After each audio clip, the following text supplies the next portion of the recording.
Hey everybody, I wanted to hop on here for a little while and talk to you guys about how my first hatching process went in the incubator. So I had put a total of 12 eggs in there. 3 of them were white eggs and the other 9 were brown eggs. I discovered by day 14, I was pretty confident that the 3 white eggs were no longer viable, that they had stopped developing at some point in the process. But I left them in there until day 17 just in case I was wrong. Considering it was my first time, I figured it wouldn't hurt. And then I took them out on day 17 because I had to work the next morning, and I just wanted everything to be ready to be able to easily take out the turntable and put the incubator on lockdown for day 18. That did not go as planned at all.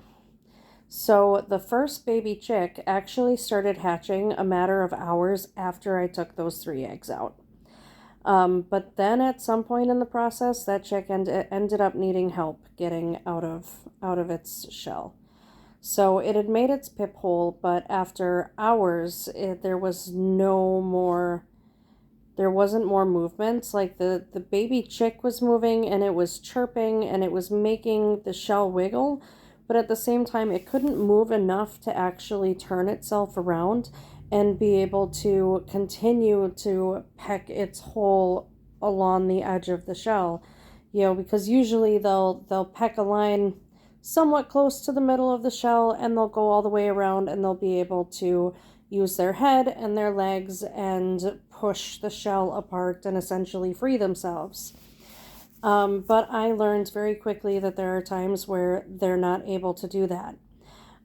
So I did a lot of asking Google, and I watched a lot of YouTube videos. And eventually I decided it was time to help this baby chick get out of its shell. So I at first just peeled away part of the eggshell itself. I did not touch the white membrane casing over it at all. I only peeled away at some of the eggshell to see if maybe this chick would be able to move some and be able to rotate itself around if maybe there wasn't so much pressure from the shell on it. No pun intended, but totally winging it, even with what I watched on YouTube and got from Google. So, so then I peeled some of that eggshell away, and then I set it back in the incubator, and I gave it a few more hours and just kind of waited to see what had happened. Again, the egg is still rolling back and forth, the bird is still chirping in there, but it can't move. Its head is stuck in position. There's nothing it can do. And so then I did some more research on Google and had discovered that there are times where it's possible that the membrane, like the thinner membrane that's under the thick white papery looking membrane right underneath the shell, there's more of a clear membrane under there. And there are times where it will saran wrap itself to the chick. And when it does that, the chick has no ability to flex and push and turn. And so it'll be able to make that pip hole, but then it's not able to do anything more than that. There's no movement for it from there. But some things that you guys need to know if you're ever in a position where you have to help your chicks hatch and you have to go to this extent, you need to be prepared that this is not going to be a super quick process. This is meticulous, and you have to be tedious and you have to be gentle, and it takes time. This is not something you can do like that. So after I peeled the shell away, and I had put the chick back in the incubator, I did that because if I was going to have to help it further, the membrane had to dry more first. Because while the membrane is moist, for lack of better wording, when the membrane is moist, there are still plenty of blood vessels that run through underneath. And so if you're not careful and you peel away at those membranes too quickly, and you rupture a blood cell, that baby chick can bleed to death. So there are a lot of risks that you're going to take, especially the biggest one being you'll kill that baby chick if you don't go forward with grace. So what I had done was, after I had let the membrane dry for a few hours, I then took a wet paper towel and I dabbed little areas of it. So that way, if it was sticking to the feathers or anything of the baby chick, it wouldn't be able to hurt it while I would slowly peel pieces of it away. And I would only do a little bit at a time, and then I would put the baby chick back in the incubator. I'd give it a little bit more of a chance. I tried to let it fight as much as I could. But it really was difficult, and I could only do so much at a time. More sections would have to dry. Some of it would have to re-dry for me to take that chance over and over and over again.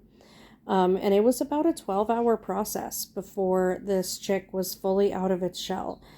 And I think part of the reason why it was such a slow process was how meticulous and slow I was going with the process. I was terrified to screw anything up, and the last thing that I expected was the very first baby chick to hatch to be one on day 17, which I thought they weren't supposed to start hatching till like day 21. I was wrong. And secondly, I was not expecting to actually have to help the chicks hatch. I mean, from everything that I had watched on YouTube videos, most of them were supposed to be able to hatch pretty well on their own. So, thankfully, though, it happens the way that it did, because I ended up having to help 3 other baby chicks out of their shells as well. In total, I had 7 hatch, but I did not have the brooder set up well enough, apparently, when the very first 2 baby chicks were in there. And one did decide to be an escape artist. And, well, I have a dog and 2 cats, so we can imagine where it went. But I did have 7 out of the 12 baby chicks successfully hatch out of the first 12 that were in the incubator. So with there being over a 50% hatch rate there, I definitely considered that a win. But those are a few things that y'all need to know if you ever need to help a baby chick hatch.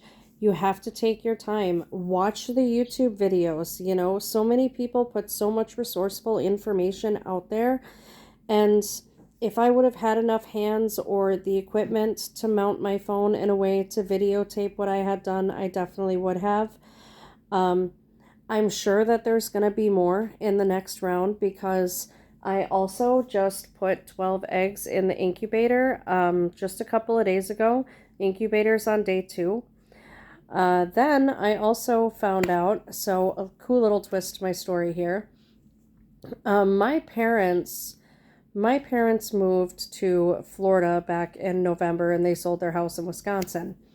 And when they did this, they left some things behind. And one of those things was the incubator that they used when we were raising chickens when I was just a kid.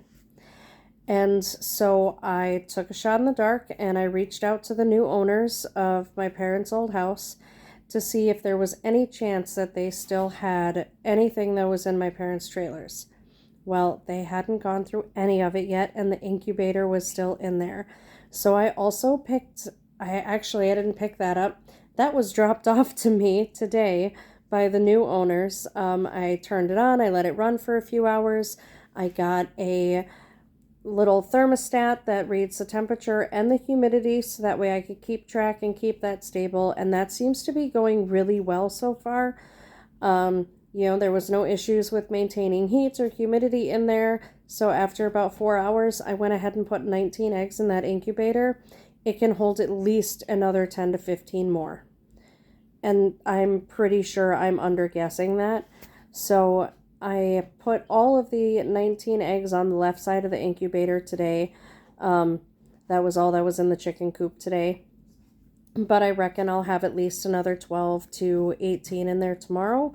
And so I figure I can take the other eggs that I find tomorrow in the chicken coop and add those into the right side of the incubator. And this way, these two groups of eggs will not be far off and will still hatch within a day or two of each other.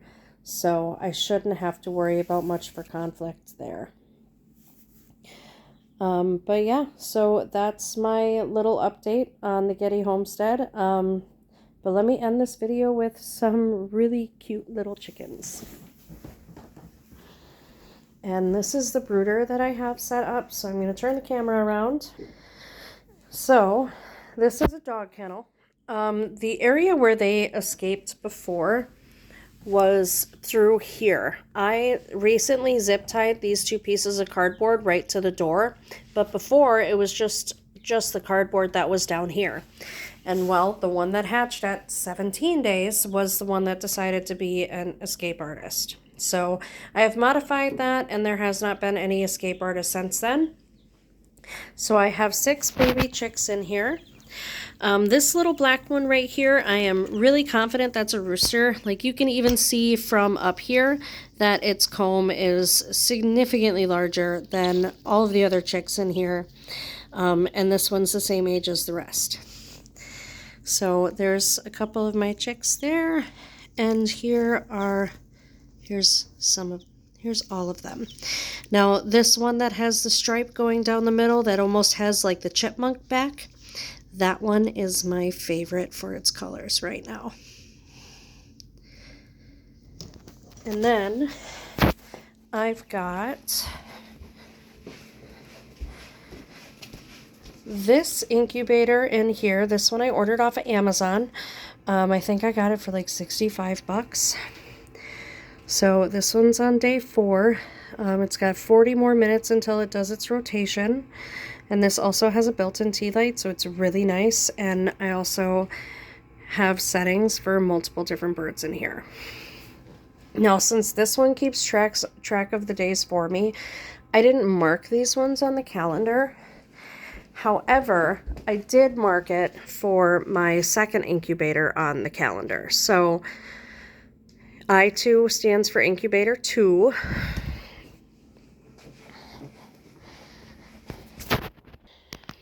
And then I set the second incubator up here in my bedroom. So this is definitely an older one. Again, this was used when I was a teenager, and I'm in my 30s now. So it's definitely gotten its use, but it's going even further. Temperature is holding pretty good in there. Actually, I need to lower it down a little bit and maybe raise up the humidity a smidge, but overall, it is controlling itself relatively well. I've just been adjusting the temperature little by little as I learn how it goes, but these eggs have only been in here for a few hours, so I think we're going to be all right. But I'm going to call that a wrap for today, but that's my little update on learning how to live a healthier way of living on the Goette homestead. And until next time, I will talk to you guys later.